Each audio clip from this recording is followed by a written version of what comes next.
Olá, sejam bem-vindos ao RegulaCast, o podcast da ABAR, Associação Brasileira de Agências Reguladoras, que recebe neste episódio Wagner Oliveira Gomes, conselheiro-presidente da Agência Goiana de Regulação. Seja bem-vindo, Dr. Wagner. Obrigado, Manuel. Obrigado aí à ABAR pela oportunidade. Nós que agradecemos a sua disponibilidade. Uma rápida apresentação: Wagner Oliveira Gomes é engenheiro eletricista de formação, mas também tem mestrado em gestão de projetos pela George Washington University e em gestão da qualidade pela Unicamp. Eh, Iniciou a sua trajetória profissional na Tele Goiás em 86. Desde na sequência ele já passou por outras empresas como a Oi, como a Brasil Telecom. E no setor público, um destaque que eu faria seria o trabalho na SEB, né? Sim. A Companhia Energética aqui de Brasília, e vários órgãos do estado de Goiás. Eu queria que o senhor já destacasse o que o senhor lembra, assim, Sua trajetória, né? Então, é uma trajetória que está completando aí 40 anos, né? E um fato interessante é que eu passei um período muito importante dessa trajetória estando em empresas que eram reguladas, né? Ou seja, do outro lado do balcão. E reguladas por duas agências nacionais muito importantes, né, para a regulação do país, né? Por coincidência, as duas primeiras agências que foram criadas, né, a Anatel, Telecomunicações, e a ANEEL no setor elétrico. Então, eu trabalhei por 30 anos em empresas de telecomunicações, operadoras de concessionárias, né, de serviços de como telecomunicações, regulado. como regulado, né? Telegoiás, Brasil Telecom, Oi, e depois aproximadamente uns 5 anos no setor elétrico, né? Aqui na SEB e também numa companhia de energia do estado de Goiás, uma companhia de participações, né? E agora já tendo a oportunidade, né, de mudando de lado do balcão, atuar numa agência de regulação. E o interessante que dessa trajetória, né, primeiro você consegue compreender, né, exatamente, estando numa agência hoje de regulação, né, compreender o que significa ser regulado.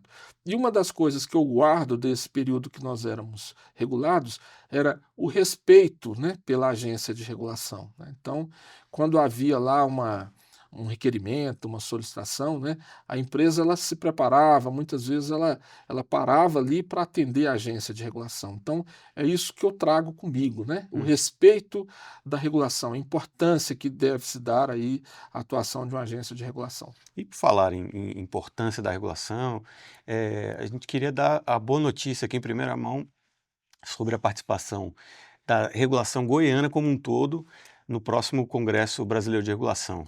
Olha, Manuel, isso para a gente também é motivo de orgulho. Nós estamos indo da forma que nós fomos em São Paulo e agora também, talvez aprimorando, melhorando um pouco mais essa nossa participação. Nós estamos indo com a regulação de Goiás, né? Então, no nosso stand, vão estar no nosso stand as quatro agências que existem no estado de Goiás: a agência estadual, que é a AGR, e as agências municipais, né, de Rio Verde, de Goiânia e de Anápolis, né? Então, para nós isso é motivo de muito orgulho. E essa participação, ela nada mais reflete do que a atuação nossa, porque no estado de Goiás também a gente tem um modelo um tanto quanto inédito, né, em nível nacional, que é o que a gente chama lá de regulação compartilhada. Nós atuamos em regulação compartilhada, editamos resoluções conjuntas, né, no saneamento, só para citar aqui um exemplo, né? Então, e aí isso, lá no congresso também a gente vamos estar todos lá, né, no mesmo stand, no mesmo ambiente, compartilhando os trabalhos, né? E o que a gente tem percebido dessa regulação compartilhada, além da harmonia que isso gera, a qualidade dos trabalhos que resultam, né, é muito melhor do que se estivéssemos nós lá fazendo esse trabalho de forma sozinha. Então, a contribuição com que a gente recebe das agências municipais, e também a contribuição que as agências municipais recebem da AGR, que tem uma trajetória já de mais tempo, né, de mais experiência. Então, esse processo todo, eu não diria que soma, não, ele multiplica, né? Então, isso para a gente também é motivo de muita satisfação. E nesse momento aqui também eu queria agradecer, né, as agências de Rio Verde, na pessoa do presidente Bruno, né, tá certo? A agência de Goiânia, na pessoa do presidente Hudson, né, e a agência de Anápolis, que está passando por um processo agora de mudança também, mas estaremos juntos lá no Rio de Janeiro. Maravilha. Aproveitando que o senhor falou das agências de Goiás, eu queria que o senhor contasse essa experiência interessante da regionalização do saneamento que está acontecendo agora no estado de Goiás, em parceria, né, com essas agências. Bom, primeiro é o projeto de regionalização do saneamento, né? Esse projeto ele foi concebido pelo governo do estado, né? E a ideia o conceito da regionalização é de que haveria uma dificuldade muito grande, principalmente para os municípios menores, né, de alcançar as metas de universalização, né?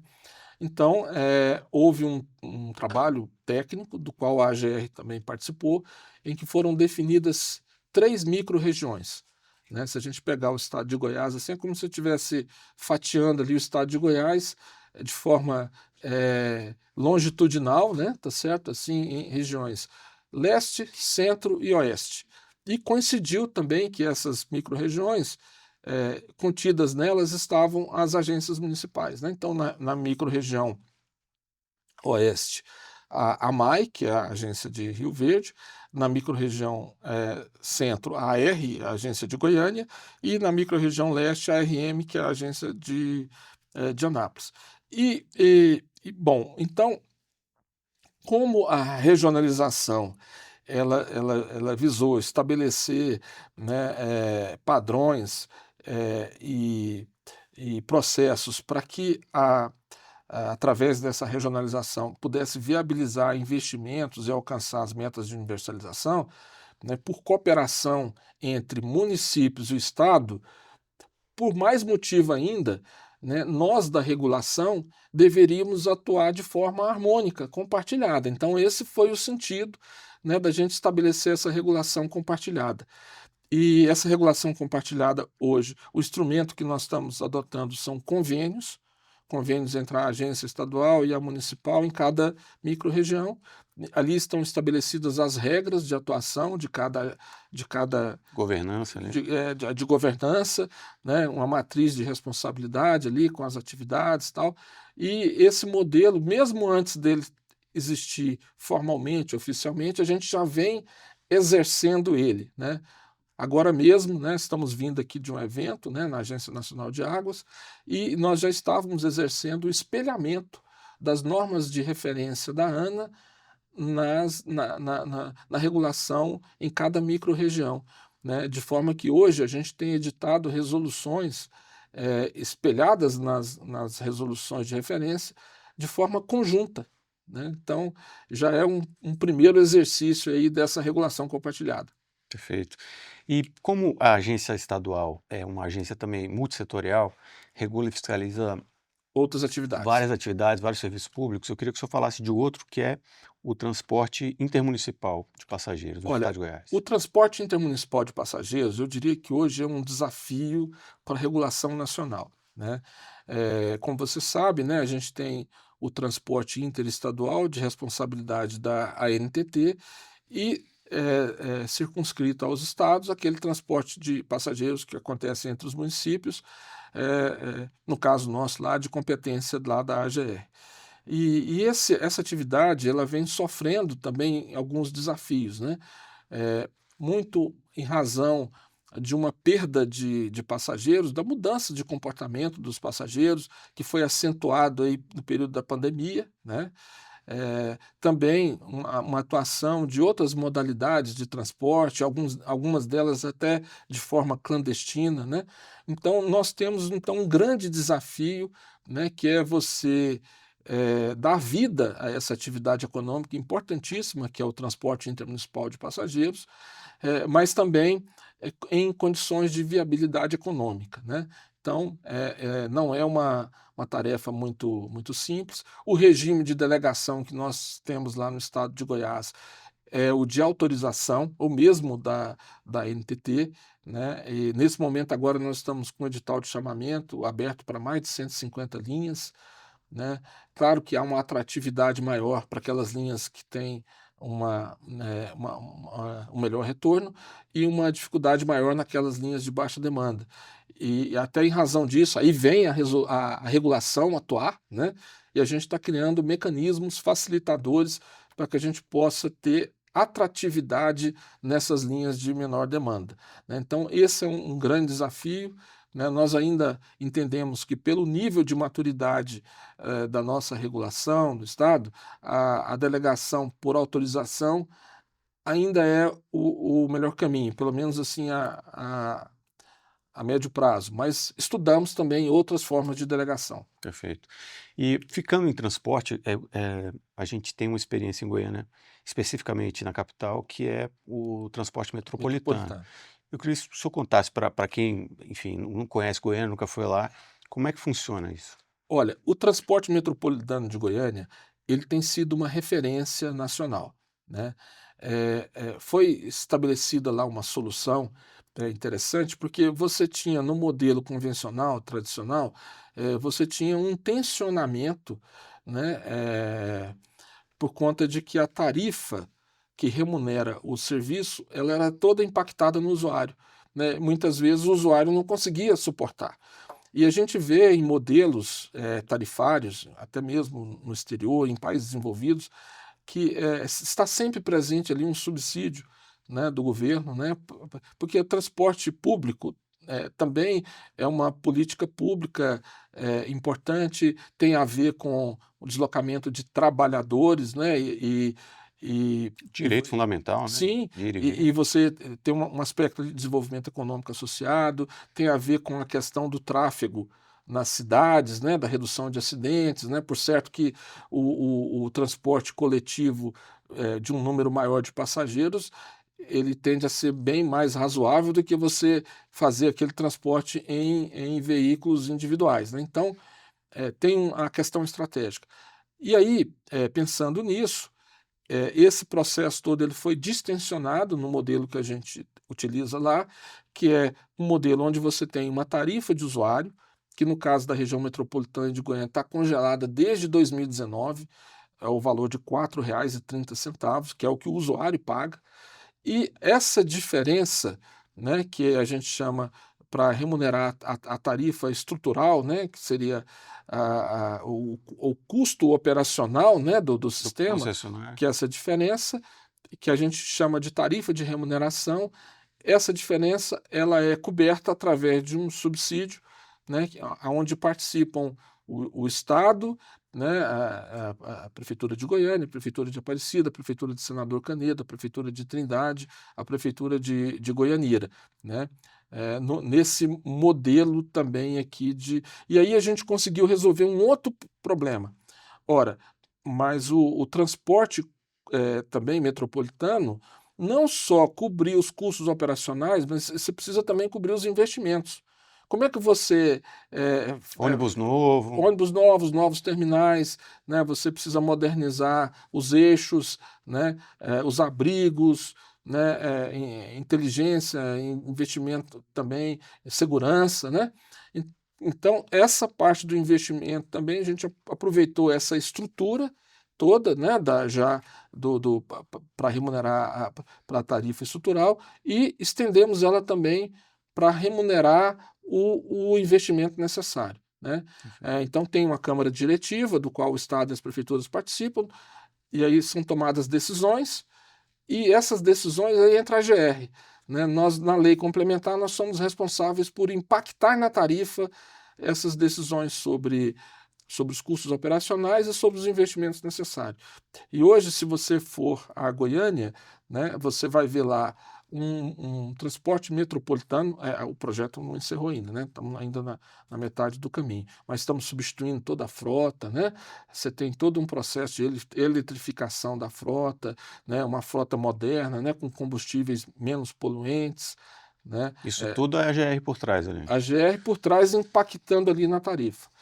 E é um trabalho de muita responsabilidade, porque quando você projeta essa tarifa no custo do contrato, Manuel, aí a gente está falando de alguns bilhões de reais, tá certo? Né, até esse contrato vai até 2048, né? Então, é uma atividade que tem uma complexidade de regulação econômica assim, bem razoável e de uma responsabilidade também muito grande. Excelente. E outro serviço, que a GR regula e fiscaliza é a energia elétrica por meio de um convênio com Com a a ANEEL, ANEEL, né. sim, E aí eu queria, esse convênio acabou impactado por uma questão aqui do governo federal aqui de Brasília, que foi o contingenciamento, sim, que já aconteceu em outros anos, enfim, de recursos, orçamentários da ANEEL, que justamente financiavam, as agências, se não me engano, 11 agências estaduais sim. no serviço de fiscalização dos contratos da distribuição, né. Eu queria que o senhor dissesse como que isso afetou a vida de vocês na GR. Bom, É, o Estado de Goiás mantém um convênio com a ANEEL, né, desde os anos 2000. Então, portanto, é um convênio que vai aí para 25 anos, né? E aí a lógica é exatamente essa, né, de que você descentralizar essas atividades, principalmente as atividades de fiscalização na distribuição e na geração, para que uma agência que está mais próxima ali né, da prestação de serviço pudesse estar atuando. Então, a gente, como você falou, de fato, houve contingenciamentos em exercícios anteriores, mas como está sendo feito dessa vez, foi realmente bastante forte, né? Nós tivemos um contingenciamento, quando a gente compara 2023 para 2025, de quase 60% de redução, né? Então, hoje a gente está com 40% do que foi 2023, e, e é uma situação complicada para a agência, porque esses profissionais que atuam no setor elétrico, né? Esse é resultado de uma formação de muitos anos, né? Então, é uma equipe que a gente mantém lá, né? Ali tem profissionais que atuam nessa atividade há mais de 20 anos, né? E você não consegue formar um profissional, né? Então, essa questão é um prejuízo, né, para a regulação, sem dúvida, para a fiscalização, mas, sobretudo, um prejuízo para os usuários, né? Então, eu sei que esse é um assunto que tem merecido a atenção eh, também muito grande da própria ABAR, né, do nosso presidente Vinícius, né, a gente tem atuado nesse sentido, e nós guardamos uma expectativa muito grande de que essa situação possa ser revertida. Para que você tenha ideia, Manuel, todo o trabalho nosso de ouvidoria, né, que a gente faz uma ouvidoria local, com o diagnóstico de problemas, tal, Reclamação, o usuário liga reclamação, e tal, essa ouvidoria, digamos, regionalizada, foi suspensa, né? Então, assim, eu acho que é um prejuízo muito grande para a atividade, para o setor. e o senhor tocou na apresentação eu esqueci talvez o mais importante, que o senhor é conselheiro fiscal da ABAR, né. Sim, E aí eu queria que o senhor falasse, enfim, aproveitando, pegando esse gancho, da importância do planejamento estratégico.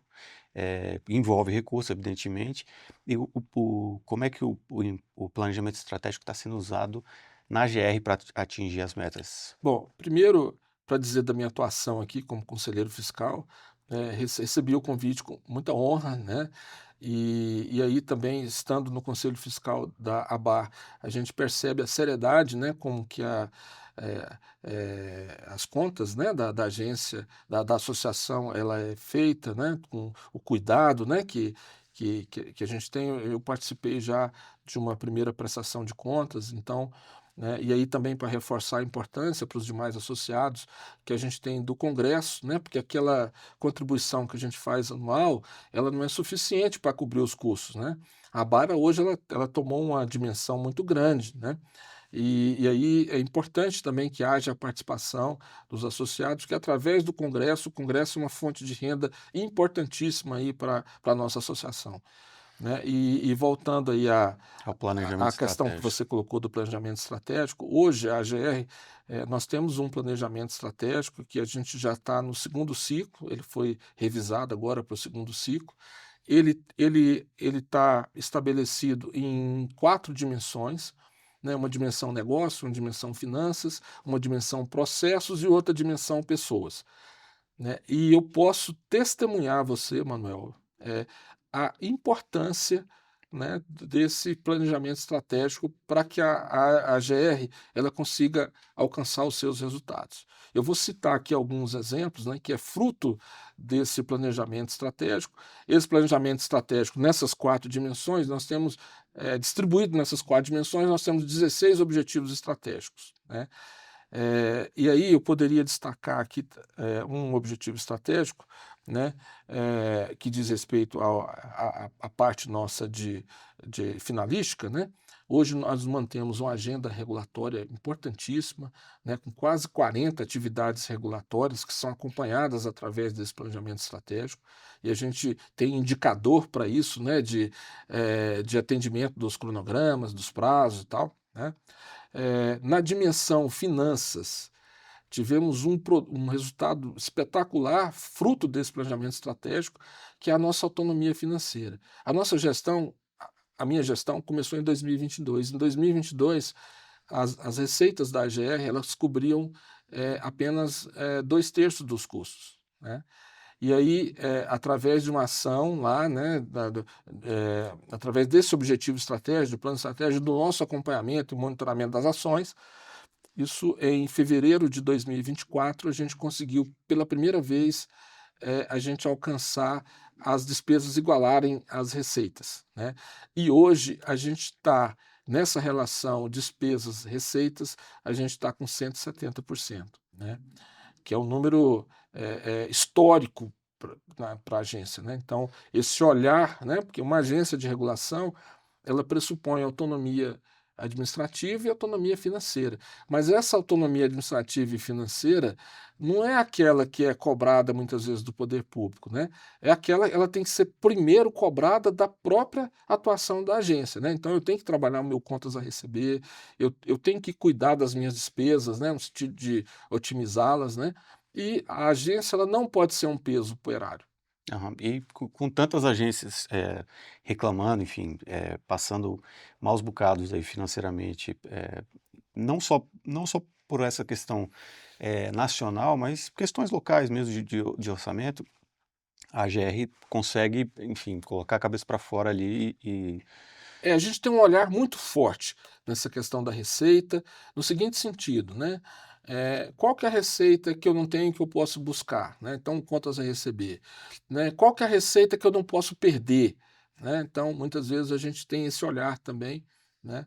E a gente faz um trabalho muito forte nisso aí. Então, eu acho sim que tem uma dificuldade conjuntural, mas tem um dever de casa importante que somos nós que temos que fazer. E falando um pouquinho mais do planejamento estratégico, olhando um pouquinho para essa questão de processo, um dos elementos, um dos objetivos que tem transformado o trabalho nosso lá é o uso intensivo de tecnologia, né? Os recursos nossos serão sempre limitados, seja financeiros, materiais ou de pessoas. Mas a aplicação intensiva de tecnologia, tecnologia da informação, isso pode acelerar os nossos resultados, né? Então, hoje, por exemplo, a gente tem uma área lá de inteligência fiscalizatória, tá certo? Né? Que faz com que o trabalho nosso de fiscalização seja muito mais assertivo. Eu posso produzir muito mais resultado com menos, né? Então, esse é um ponto. E também na dimensão pessoas, olhando um pouquinho para o planejamento estratégico, a gente tem um lemazinho nosso lá que é o MIC, né? que é um BIC. Motivação, integração e capacitação, né? Porque o resultado, Manuel, a gente faz através das pessoas, né? Então a gente precisa ter uma equipe motivada, né? Nós precisamos ter equipe integrada, né? As áreas têm que estar integradas, e essa Sinergia. integração também ela tem que existir com os demais órgãos do Estado, né? Com as demais entidades de regulação, né? Aqui tendo aí a ABAR como um instrumento, né? Para poder fazer essa integração também externa, né? E a questão da capacitação é fundamental, né? Nós temos que investir bastante em capacitação, né, na nossa equipe. E aí, de novo, a gente tem aqui a ABAR como um grande aliado aí nesse processo de capacitação e de formação aí da regulação. Excelente. Eu acho que a gente pode aproveitar isso para encerrar e eu queria que o senhor desse suas considerações finais para, enfim, nosso público tem muitos reguladores, mas tem gente que tropeçou e caiu ali de paraquedas no nosso conteúdo. Então, se o senhor pudesse se despedir falando um pouquinho desse trabalho, dessa missão árdua e multidisciplinar que é ser regulador. Bom, eu posso dizer, Manuel, que, como eu comentei no início, né, estando muito tempo como regulado e virando o balcão para o regulador, eu posso dizer que a mosca da regulação me picou, tá certo? E hoje eu sou um grande entusiasta aí da regulação, do papel de como a regulação pode realmente ensejar desenvolvimento econômico, transformar a vida das pessoas, e é isso que tem nos guiado, né? É um campo vastíssimo, né? Ainda a ser explorado, né? Tanto de trabalhos quanto de conhecimento e capacitação. Manuel, a regulação é uma catequese eterna, tá certo? A gente vive catequizando, sendo catequizado também, porque a gente parece que a gente tem que estar o tempo todo ali lembrando da importância da regulação. Então, isso é um trabalho muito bacana e vocês têm uma participação fundamental nisso. Obrigado. E com isso encerramos mais um episódio do RegulaCast. Agradecer a presença de Wagner Oliveira Gomes, presidente da AGR. E queria convidar você que está assistindo a compartilhar, curtir nosso material e avisar também que nossas entrevistas todas estão disponíveis agora no YouTube e no Spotify, ou seja, você consegue ouvir as nossas entrevistas enquanto faz outra coisa e pode continuar curtindo e compartilhando dentro dessa comunidade que só cresce, que é a comunidade da regulação. Então nos vemos no próximo episódio. Até lá!